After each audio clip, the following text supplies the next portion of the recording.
கன்னியாகுமரி மாவட்டம் பேச்சுப்பாறை அணையிலிருந்து நீர் திறப்பால் திருப்பரப்பு அணையில் வெள்ளப்பெருக்கு ஏற்பட்டுள்ளது. கூடுதல் தகவல்களை நமது செய்தியாளர் சஜயகுமார் வழங்க கேட்கலாம். சஜயகுமார், விவரங்கள்.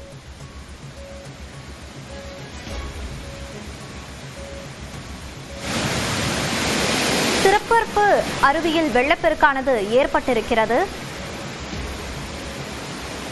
கன்னியாகுமரி மாவட்டத்தில் இருக்கின்ற திருப்பரப்பு அருவியில் கடும் வெள்ளப்பெருக்கு ஏற்பட்டிருப்பதால் அங்கிருக்கக்கூடிய மக்கள் எச்சரிக்கையாக இருக்குமாறு அறிவுறுத்தப்பட்டிருக்கிறது.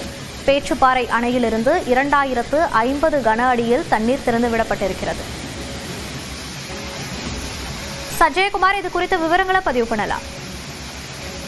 மோனிஷா, கன்னியாகுமரி மாவட்டத்தில் தீவிரமடையும் பருவமழை காரணமாக பேச்சுப்பாறை அணை 48 அடி குளம் பேச்சுப்பாறை அணையானது 45 அடியை தாண்டியுள்ளதால் நேற்றிலிருந்து பேச்சுப்பாறை அணையின் நீரானது திறக்கப்பட்டு வருகிறது. இந்நிலையில் குடிநீர் திறப்பு அதிகரித்து இன்று காலையில் இருந்து 2050 கன அடியாக வெளியேற்றம் இருக்கிறது. இதனால் கோதையாற்றில் ஏற்பட்ட வெள்ளப்பெருக்கு காரணமாக கடந்த 2 தினங்களாகவே தெப்பப்பகுதியில் தொடர்ந்து தடை விதிக்கப்பட்டிருந்தது. இந்நிலையில் இன்று 2050 கன அடி குடிநீர் திறக்கப்பட்டு வரும் நிலையில் கோதையாற்றில் வெள்ளப்பெருக்கானது ஆக்ரோஷமாக பாய்ந்து செல்வதால் திருப்பரப்பு அருவியில் ஆக்ரோஷமாக பாய்ந்து செல்கிறது. இதனால் இன்று 3வது நாளாக திருப்பரப்பு அருவியில் தடை விதிக்கப்பட்டிருக்கிறது. அருவியில் நீச்சல் குளம் மூழ்கி, அதே போல கல்மண்டபம் போன்ற பகுதிகளும் சிறுவர் பூங்காவும் தண்ணீரானது ஆக்ரோஷமாக மூழ்கடித்து செல்கிறது.